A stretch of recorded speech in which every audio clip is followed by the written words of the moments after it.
everybody, welcome back to my YouTube channel. So today I wanted to make a video, it's not going to be as long today, but about voice health, how to take care of ourselves as vocalists, especially this time of year with all these lovely viruses going around. So we're going to talk a little bit about that. Once again, I'm Alexis Lauren. I am a singing teacher, vocal coach from Toronto, Ontario, Canada.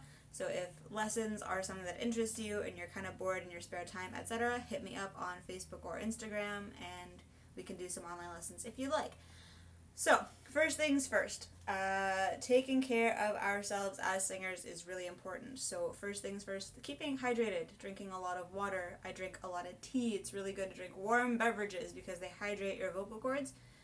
Hydration is good, especially warm hydration, because as you know, your voice is all made up of muscles. You have your diaphragm, your vocal cords, your throat, all of these things, even your back with your posture, your abdominal muscles.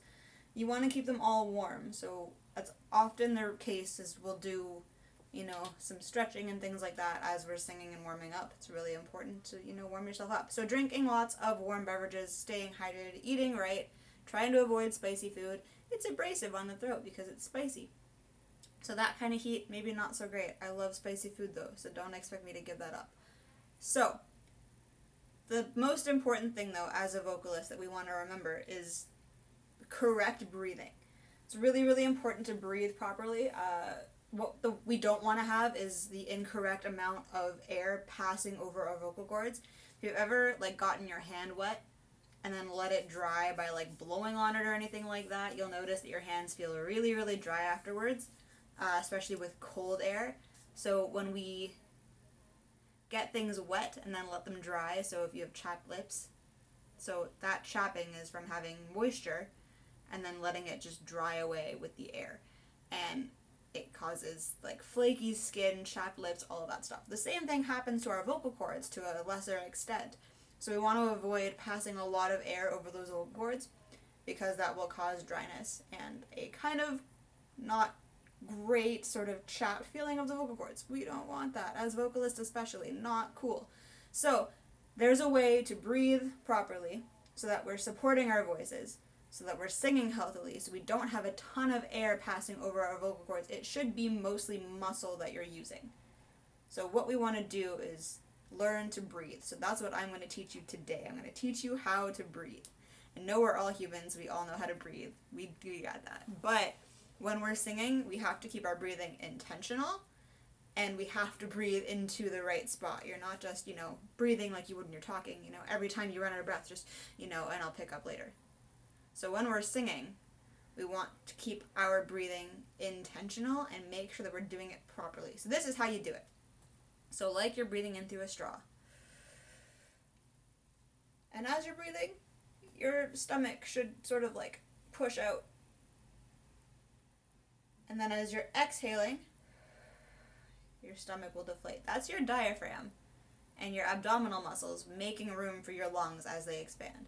So when you're just taking these little breaths as you're breathing just so that you can, get the words out, that's great when you're talking. When you're singing, you're going to run out of air like that, so we don't want that.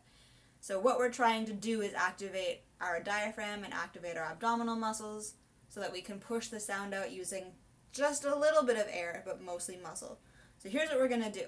We're going to do a couple of vocal warm-ups, and we're going to do one example of unhealthy singing and one example of healthy singing. So in the first example, I'm going to do an arpeggio, but I'm going to have bad posture, bad breath control, so I'm not going to breathe properly. So you're going to notice there's going to be a lot more air that's going to come out. My notes are going to sound a lot less supported. So let's go sit at the piano that's right behind me. And we're going to do some exercises. So one more time, this is the unhealthy way to do it.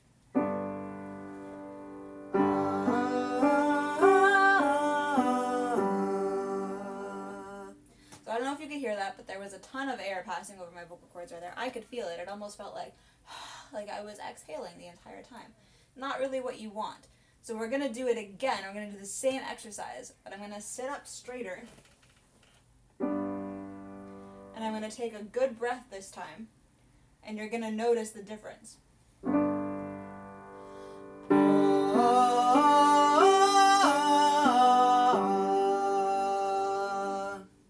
as you can hear, there's a lot less air that's coming out. My voice is a lot more supportive, louder, stronger, and I'm not out of breath when I get down to the bottom. There is one small exception though. I'm a soprano, so when I get down to that G, so that was a G3. So that is getting sort of down into the lower register of my voice. I can go lower, but I'm going to have a lot of vocal fry. So that is pretty much the lowest note that I can sing with really, really good support. Anything below that is going to waver just a little bit. So there was a little bit of air that came out on that G just so I could support it a little bit. And that's okay. What we're going to do now, for all of my sopranos and mezzos that are out there, we're going to go up a little bit higher to C. I'm going to go from middle C all the way up to C5. And we're going to sing that using the same technique, and we're going to see how much better it sounds.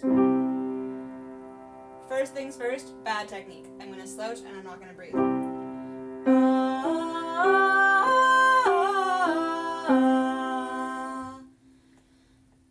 And now I'm a little bit out of breath because I didn't breathe at all, so I just had to force that out with all the air that I had left in me, and that wasn't great, and my posture was terrible. So now I'm going to sit up straight. I'm going to take a good deep breath, and we're going to do the same exercise, and I'm going to see if I can hit that C in my chest voice.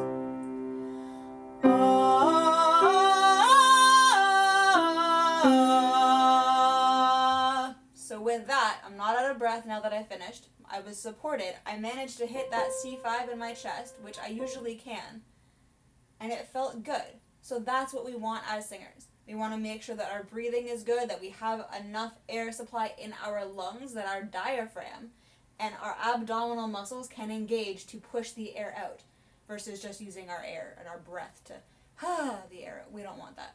So there are also syllables that you can use that will help. So ah is kind of a tricky syllable to use because it's open. Unless you're giving it a really conscious in the beginning, that like to push it out. We want to do that.